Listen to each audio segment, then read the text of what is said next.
गाँव पर लगेंगे हर वर्ष मेले, देश पर मरने वालों का वाकई यही नशा होगा।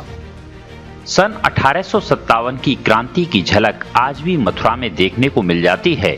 यहीं से शुरू हुआ था सन 1857 में आजादी के लिए विद्रोह। यहाँ के 57 ठाकुरों ने देश की आजादी के लिए अपने प्राणों की आहुति दी थी।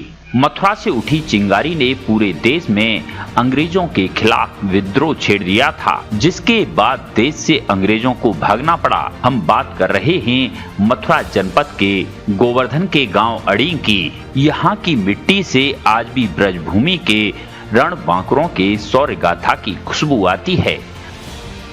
भारत में आज़ादी का पर्व बड़े हर्षोल्लास के साथ मनाया जाता है, लेकिन वहीं यहाँ जिन लोगों ने भारत के लिए आज़ादी के लिए बलिदान दिया उनको भी काफ़ी याद किया जाता है। लेकिन वहीं आज हम मौजूद हैं मथुरा गोवर्धन मार्ग अड़ींग गाँव में। अड़ींग गाँव में ये खंडर रूपी हवेली सन 1857 ईस्वी की गवाह है। बताया जाता है कि यहाँ एक ही समुदाय के 57 लोगों को अंग्रेजों द्वारा फांसी पर चढ़ा दिया गया था, जिन्होंने देश की खातिर आवाज़ उठाई और विफल फूंका था। लेकिन वहीं ग्रामीणों द्वारा इतना कुछ होने के बावजूद भी, इतना बलिदान के बाद भी ग्रामीणों द्वारा यहाँ से एक मांग रखी गई थी शहीद स्मारक की, जिसको लेकर वर्षों से ग्रामीण शहीद स्मारक को लेकर सरकार से मांग करते हुए चले आ रहे हैं। लेकिन आज तक किसी मंत्री या प्रशासन द्वारा शहीद स्मारक को लेकर यहाँ प्रस्ताव पारित नहीं हुआ है। अंग्रेजी हुकूमत ने ब्रज क्षेत्र के 1857 की क्रांति को कुचलने के लिए इसी गांव के 57 ठाकुरों को फांसी पर चढ़ा दिया था। महीनों तक ग्रामीणों पर बर्बर जुल्म ढाए गए। खंडहर के रूप में मौजूद भरतपुर नरेश सूरजमल की हवेली हंसते हंसते मौत को गले लगाने वाले आजादी के दीवानों की आज भी गवाह बनी हुई है। मथुरा गोवर्धन मार्ग पर बसा गांव अड़ींग आजादी के शिल्पकारों की भूमि रहा है। यहाँ के लोगों का स्वाधीनता आंदोलन में योगदान इतिहास के पन्नों पर अंकित है। अड़ींग में आजादी के आंदोलनों की बढ़ती संख्या की वजह से ब्रिटिश हुकूमत ने यहाँ पुलिस चौकी की स्थापना कर दी थी।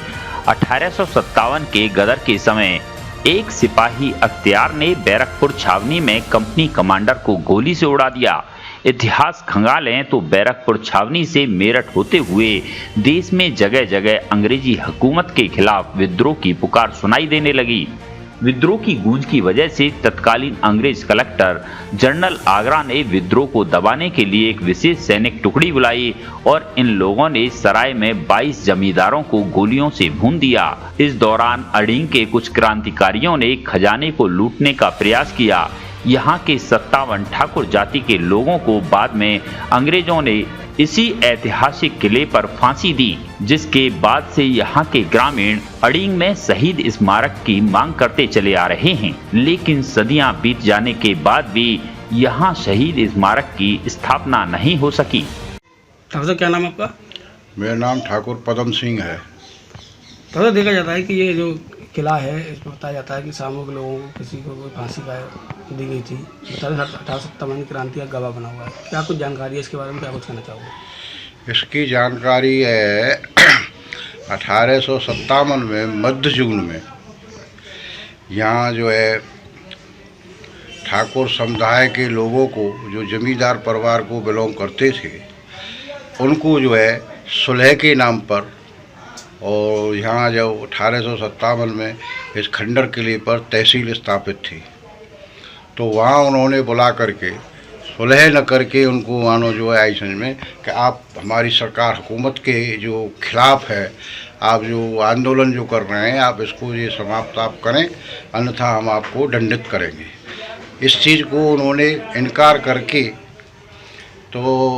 करके इस आरोप में उन्होंने सामूहिक रूप से 70 परिवारों को जन बच्चा समेत वंश नष्ट करने की नीयत से और फांसी के तख्ते पर झुला दिया गया।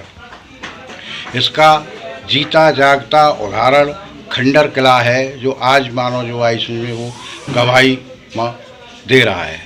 इस दौरान झांसी वाली रानी की उस समय हत्या हो गई थी, तो वह उस पट्टी से एक एक चिंगारी जो मानो फैली आग दौड़ियत का आंदोलन की, तो वो मध्य प्रदेश, उत्तर प्रदेश, राजस्थान, हरियाणा, इधर ये पूरी पट्टी पे मानो जो आई समझ में आंदोलन मानो जो आई समझ में चलाया गया और अड़ींग को केंद्र बिंदु एक सेंटर मानो आंदोलन का मानो बन गया था।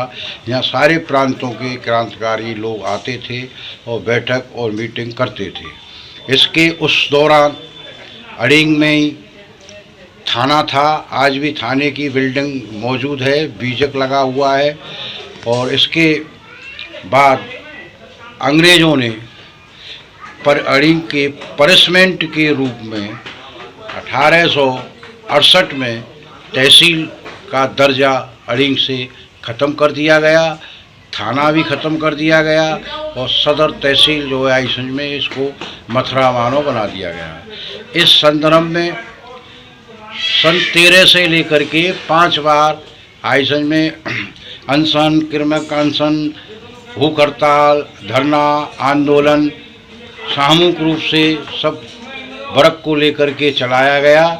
लेकिन बड़े खेद का मानो विषय है कि जिला प्रशासन के आइसंज में अधिकारी आते हैं और आश्वासन दे करके उसको मानो जो आइसंज में स्थगित करा देते हैं, लेकिन आज तक शहीद स्मारक बनवाया नहीं गया है। इससे आम जो जनता है गांव की, उनमें ये काफ़ी मानो जो आइसंज में रोष है कि देखा जाता है कि इस प्रकार से इतने लोगों ने अपना बलिदान दिया देश की खातिर और इतने लोग फांसी पर चढ़ गए, उसके बावजूद शहीद स्मारक की अभी तक कोई सुनवाई नहीं हुई है। क्या कारण रहा है? इसमें साहब ये कारण ये रहा है कि ज़्यादातर तो सरकार कांग्रेस की ही रही है, उसने सुनवाई, इसके बाद बीजेपी की हुई है। सन 14 में जब हमने आंदोलन किया था, एक खाली जो है इसने हमको पत्र पीएम माननीय नरेंद्र मोदी जी का हमको प्राप्त हुआ, मुख्यमंत्री राज्यपाल का हुआ, आगरा कमिश्नर का हुआ, लेकिन इसके बावजूद भी आज तक शहीद स्मारक पर कोई भी कार्रवाई नहीं हुई है। हमारा जो है शासन प्रशासन से, सरकार से यही मानो जो ऐसा निवेदन है कि ये जो घटना है जलियांवाला बाग से भी ये बड़ी घटना है कि एक बार में इतने समय में एकदम इतने लोगों को फांसी नहीं मानो जो ऐसा में दी गई। तो हमारा तो ये कहना यही है, अन्यथा ये जबकि इन शहीद देशभक्त शहीद परिवारीजनों को आज तक शासन प्रशासन द्वारा एक माला से भी मानो जो आइसन में मान सम्मान नहीं किया गया, ना ही शहीद स्मारक बनाया गया, ना शहीद गेट इसका बनाया गया, ना ही कोई मानो जो आइसन में उन शहीद परिवारजनों को कोई मानो जो आइसन में सुविधा सहूलियत मानो जो दी गई है। तो हमारा तो जो आग्रह मूल रूप से है वो यही है कि अड़ींग का गौरवशाली इतिहास रहा है। यहाँ 4-5 फाइटर फीडर स्वतंत्रता सेनानी रहे जो मानो एक्सपायर हो चुके हैं, और ये इतना बड़ा मानो इतिहास और इतनी बड़ी कुर्बानी और जो बलिदान जो मानो दिया गया, तो इसके बारे में आज तक उन परिवारीजनों को मानो जो आई कोई सुविधा नहीं मिली। हाँ, कोई श्रद्धांजलि और कोई भी मानो जो ऐसे मान सम्मान की प्रक्रिया नहीं अपनाई गई है।